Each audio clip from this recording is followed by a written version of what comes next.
दोस्तों, कई लोगों का मानना है कि रामदेव जी सायर जी और मंगनी देवी के पुत्र थे। आपको यूट्यूब पर ऐसे कई वीडियो भरे पड़े मिल जाएंगे जिनमें उनको सायर जी और मंगनी देवी का पुत्र बता रखा है। और आपने भी कहीं ना कहीं ये जरूर सुना होगा कि रामदेव जी सायर जी और मंगनी देवी के पुत्र थे। लेकिन सच्चाई क्या है? क्या रामदेव जी सच में सायर जी और मंगनी देवी के पुत्र थे या फिर एक लोगों के द्वारा फैलाई गई एक अफवाह है? आज के इस वीडियो में हम आपको कुछ ऐसे प्रमाण देंगे जिससे साबित हो जाएगा कि रामदेव जी असल में किसके पुत्र थे। तो छोटा सा वीडियो है, सच्चाई जानकर और वीडियो को अंत तक देखकर जरूर जाइए। इस वीडियो को शुरू करने से पहले आप चैनल को सब्सक्राइब करके बेल आइकन दबा लें। तो चलिए अब आज के इस कार्यक्रम को शुरू करते हैं। सबसे पहली बात, लोग रामदेव जी को सायर जी का पुत्र मानते हैं, लेकिन क्या आप ये जानते हैं कि ये जो सायर शब्द है ये कौन सी भाषा का है? ये सायर शब्द अरबी फारसी भाषा का है। ऐसे नाम मुस्लिमों में रखे जाते हैं, हिंदुओं में नहीं। अब रामदेव जी हिंदू थे तो जाहिर सी बात है कि यदि रामदेव जी हिंदू थे तो उनके पिता भी एक हिंदू ही होंगे। तो यदि रामदेव जी के पिता एक हिंदू थे तो फिर उनका नाम एक मुस्लिम परंपरा के अनुसार क्यों था? उनका भी नाम एक सनातनी होना चाहिए, एक हिंदू परंपरा के अनुसार होना चाहिए ना।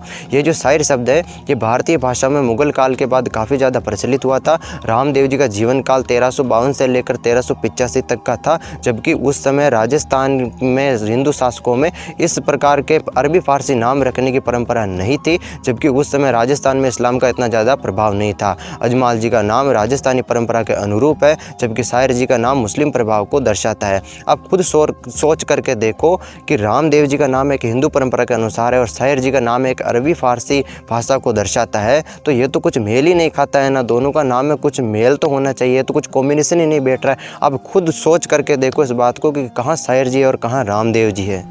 दूसरी बात, दोस्तों जिन्होंने बाबा रामदेव जी के चमत्कारों का पार्ट 1 देखा होगा तो उनको पता होगा कि मैंने उस वीडियो में एक जगह कहा था कि बाबा रामदेव जी का जन्म अर्जुन की 72वीं पीढ़ी में हुआ था, और मैंने उस समय अर्जुन से लेकर बाबा रामदेव जी तक की पूरी एक वंशावली का चार्ट भी दिखाया था। तो यदि आपने उस चार्ट पर गौर किया हो तो उसमें कहीं पर भी सायर जी का नाम नहीं था। कहने का मतलब ये है कि अर्जुन से लेकर बाबा रामदेव जी तक की 72 पीढ़ियों में कहीं पर भी सायर जी का नाम नहीं आता है। मैं एक बार फिर वो चार्ट शो कर रहा हूँ। अब आप इस चार्ट को गौर से देखिए, ध्यान से देखिए, इसमें कहीं पर भी आपको सायर जी का नाम दिख रहा है? नहीं ना। आप वीडियो को पॉज करके एक बार इन सब पर नज़र फरमा लीजिएगा, आप एक बार इन सब पर नज़र मार लीजिएगा, ध्यान से देख लीजिएगा, तो आपको सब समझ में आ जाएगा।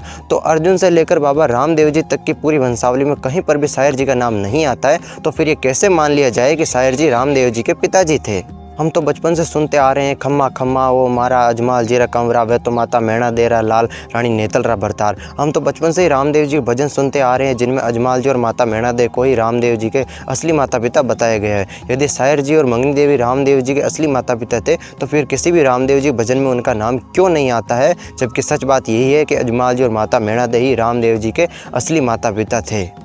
तीसरी बात, अब मैं आपको कुछ छोटे छोटे ऐसे सबूत बता रहा हूँ, तो आप पूरा ध्यान लगाकर, पूरा चित्त लगाकर सुनिएगा। नंबर 1, राजस्थान सरकार के पर्यटन विभाग और रामदेवरा मंदिर ट्रस्ट द्वारा प्रकाशित साहित्य में भी रामदेव जी के माता पिता का नाम अजमाल जी और माता मैणा दे बताया गया है। यदि सायर जी रामदेव जी के पिताजी होते तो फिर किसी भी शासकीय रिकॉर्ड में उनका नाम दर्ज क्यों नहीं हुआ? यहाँ तक कि राजस्थान बोर्ड की पाठ्य पुस्तकों में भी अजमाल जी और माता मैणा दे को ही रामदेव जी के असली माता पिता बताया गया है।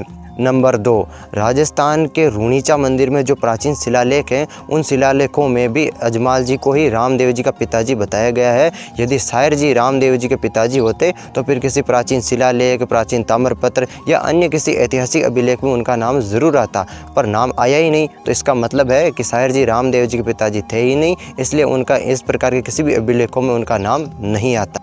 नंबर 3, एक प्रसिद्ध संत कवि थे जिनका नाम था स्वामी गणेशपुरी जी, जो लगभग 15वीं-16वीं शताब्दी के माने जाते हैं। इन्होंने रामदेव जी के ऊपर एक ग्रंथ लिखा जिसका नाम था राम सागर। इसमें भी रामदेव जी के पिताजी का नाम अजमाल जी ही बताया गया है, और बैरागी संप्रदाय और नाथ संप्रदाय के संतों द्वारा लिखित साहित्य में भी रामदेव जी के बारे में सायर जी का कोई उल्लेख नहीं मिलता है। और नंबर 4, राजस्थान के लोक साहित्य में जैसे कि हाड़ोतरी, हुंडावड़, तातोरारी बाद में भी रामदेव जी को अजमाल जी का ही पुत्र बताया गया है, और राजस्थान के लोक गीतों में भी सायर जी का कोई उल्लेख नहीं आता है। यदि सायर जी रामदेव जी के पिताजी थे तो फिर राजस्थान के लोक गीतों में थोड़ा बहुत तो उनका कुछ प्रचलन आता, कुछ नाम आता, पर ऐसा नहीं है। नंबर 5 दोस्तों, रामदेव जी के एक परम भक्त हुए जिनका नाम था हरजी भाटी। दोस्तों, अगर आप हरजी भाटी का विस्तृत इतिहास जानना चाहते हैं तो आप ऊपर आई बटन पर क्लिक करके हरजी भाटी का विस्तृत इतिहास जान सकते हैं।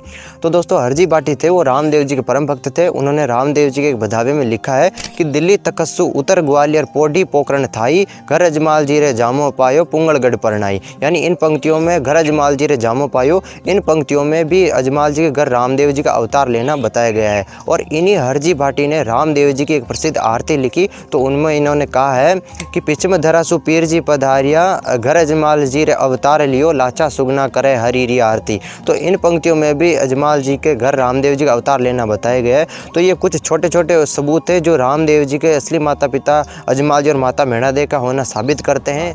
ऐतिहासिक पुस्तकों में और अन्य किसी जगह पर रामदेव जी के माता पिता का नाम सायर जी और मंगनी देवी नहीं मिलता है। इतिहास में ये दोनों जने थे भी या नहीं इस बात का कहीं कोई प्रमाण नहीं है। तो फिर रामदेव जी के माता पिता होने का तो बहुत दूर की बात है। मैंने इतिहास की कई पुस्तकों का अध्ययन किया लेकिन मुझे वहाँ पर कहीं पर भी रामदेव जी के माता पिता का नाम सायर जी और मंगनी देवी नहीं मिला। उल्टा सब जगह यही लिखा मिला कि अजमाल जी और माता मेणा देवी रामदेव जी के माता पिता थे। यदि सायर जी और मंगनी देवी रामदेव जी के माता पिता होते तो फिर इतिहास की किसी भी पुस्तक में उनका उल्लेख क्यों नहीं आता है। अब यहाँ कुछ तथाकथित छपरिये तर्क देंगे कि सायर जी ने अपने पुत्र रामदेव जी को अजमाल जी को गोद दे दिया था। यदि गोद भी दिया होता तो इस बात का कोई घटना, कोई उल्लेख, कोई सबूत कुछ तो मिलना चाहिए ना, पर इस बात का कोई प्रमाण, कोई सबूत है ही नहीं। मतलब कि सारे सबूत, सारे तथ्य, सारे आंकड़े अजमाल जी और माता मेणा देवी की ओर ही इशारा कर रहे हैं कि यही रामदेव जी के असली माता पिता है। तो फिर ये कैसे मान लिया जाए कि सायर जी और मंगनी देवी रामदेव जी के असली माता पिता थे। और यहाँ पर कुछ लोगों का मानना है कि रामदेव जी मेघवाल जाति के थे। तो आप मुझे बताइए कि अर्जुन क्षत्रिय थे या नहीं। यदि अर्जुन क्षत्रिय थे तो स्वाभाविक सी बात है, जाहिर सी बात है कि उनके वंश में जन्म लेने वाला हर एक व्यक्ति क्षत्रिय राजपूत ही होगा। और रामदेव जी अर्जुन के वंशज थे तो इस वजह से तो रामदेव जी भी क्षत्रिय राजपूत ही हुए। और एक बात और, रामदेव जी का विवाह अमरकोट में दले सिंह जी सोढ़ा की पुत्री नेतल दे के साथ हुआ था। और दले सिंह जी सोढ़ा एक राजपूत परिवार के थे। यदि रामदेव जी मेघवाल जाति के होते तो फिर वे एक राजपूत कन्या से विवाह क्यों करते? वे अपनी मेघवाल जाति में ही विवाह करते, पर ऐसा नहीं किया। उन्होंने एक राजपूत कन्या से विवाह किया, जो इस बात को दर्शाता है कि रामदेव जी स्वयं एक तंवर वंशीय राजपूत थे। और रामदेव जी ने मेघवाल जाति की डालीबाई को अपनी धर्म बहन बनाया था, इसीलिए मेघवाल जाति के लोग उन्हें अपना आराध्य मानते हैं। पर इसका ये अर्थ नहीं है कि रामदेव जी मेघवाल जाति के थे, वह तंवर वंशीय क्षत्रिय राजपूत थे। तो दोस्तों, ये सब रामदेव जी के बारे में प्रचलित कुछ अंध धारणाएं थी। मतलब लोगों को पता नहीं क्या सोचता है कि जिन बातों का कुछ हाथ पैर ही नहीं है, जिन बातों का कोई प्रमाण नहीं है, उनको भी लोग समाज में किस्से कहानियों की तरह प्रचलित कर देते हैं और लोग उन्हें सच मान लेते हैं। समाज में कुछ असामाजिक तत्व होते हैं जो इन लोक देवताओं की कथा कहानियाँ, किस्से कहानियों को तोड़ने मरोड़ने का कार्य करते हैं, ताकि लोगों को कहा कुछ और जाए, परोसा कुछ और जाए और समाज के लोगों को बेवकूफ़ बनाया जा सके। लेकिन हमें बेवकूफ़ नहीं बनना है। यदि हम रामदेव जी के माता पिता का सायर जी और मंगनी देवी को माने तो यह रामदेव जी का तो अपमान होगा ही हो, लेकिन साथ ही साथ अजमाल जी का भी अपमान होगा। यह सरासर गलत होगा, क्योंकि भक्ति अजमाल जी ने की थी, माता मेणा देवी ने भक्ति की थी, तो फिर रामदेव जी के माता पिता होने का सम्मान भी अजमाल जी और माता मेणा देवी को ही मिलना चाहिए। यदि हम रामदेव जी के माता पिता की जगह किसी अन्य महिला पुरुष को बिठा देते हैं तो ये अजमाल जी और माता मेणा देवी का और रामदेव जी का बहुत बड़ा अपमान होगा। यह सरासर गलत है और हमें अपने लोक देवताओं और महापुरुषों का अपमान नहीं करना है, उनका सम्मान करना है, उनका आदर देना है। तो दोस्तों, अब अंत में ये निष्कर्ष निकलता है कि अजमाल जी और माता मेणा देवी रामदेव जी के असली माता पिता थे। सायर जी और मंगनी देवी से उनका कोई लेना देना नहीं है, जो हमने आपको पूरे साक्ष्य सबूत के साथ साबित कर दिया है कि सायर जी और मंगनी देवी उनके असली माता पिता नहीं है। और रामदेव जी मेघवाल जाति के नहीं थे, बल्कि वह एक तंवर वंशीय क्षत्रिय राजपूत थे। अपने समाज को ऊंचा दिखाने के लिए, अपने समाज की प्रतिष्ठा बढ़ाने के लिए किसी भी लोक देवता को इस प्रकार दलित बताना गलत है। अब लोग रामदेव जी को दलित बताते हैं, उन्हें मेघवाल बताते हैं। रामदेव जी ने तो दलितों के उत्थान के लिए कई आंदोलन चलाए थे, कई पंथ उन्होंने चलाए थे, उन्होंने दलितों के उत्थान के लिए तो कई कार्य किए थे, लेकिन वो स्वयं दलित नहीं थे, वह स्वयं मेघवाल नहीं थे, बल्कि वे तंवर वंशीय क्षत्रिय राजपूत थे। तो दोस्तों, इस वीडियो में हमने बाबा रामदेव जी के बारे में प्रचलित कुछ अंध धारणाओं का पूरे सबूत के साथ और पूरे साक्ष्य के साथ खंडन किया है, पूरे तर्क के साथ। और अब मुझे आशा है कि आपको बाबा रामदेव जी से जुड़े सारी शंका और सारे डाउट क्लियर हो गए होंगे। अगर अब भी आपको बाबा रामदेव से जुड़ी कोई शंका है, कोई डाउट है, तो बेझिझक कमेंट बॉक्स में पूछ लीजिएगा। हम आपके सवाल का जवाब देने की पूरी कोशिश करेंगे। दोस्तों, इस वीडियो को बनाने के पीछे मेरा मकसद सिर्फ इतना था ताकि आपको सच्चाई बताई जा सके। बाकी बाबा रामदेव जी के चमत्कारों के आगे से आगे पार्ट आते रहेंगे, तो आप उन्हें आनंद लेते रहिए, उन्हें देखते रहिएगा। और आप भी आगे से इस किसी भी प्रकार की सुनी सुनाई बात पर विश्वास न करें, बल्कि सच्चाई की पड़ताल करें। और सच्चाई की पड़ताल करने के लिए आपको कुछ नहीं करना होगा, बस आप हमारे चैनल से जुड़े रहिएगा। हम आपको लोक देवता के बारे में प्रचलित इसी प्रकार की कुछ अंध धारणाओं का खंडन कर सच्चाई आपके समक्ष लाते रहेंगे। और इस वीडियो को उन लोगों तक भी जरूर पहुंचाएं जो इन लोक देवताओं के बारे में प्रचलित अंध धारणाओं को सच मानते हैं, ताकि उनका अज्ञान को दूर किया जा सके। तो चलिए, हमारे चैनल को सब्सक्राइब कर लीजिएगा। तो चलिए, मिलते हैं बाबा रामदेव जी के चमत्कारों वाले पार्ट में। तब तक के लिए सभी दर्शकों को राधे राधे, जय श्री कृष्ण।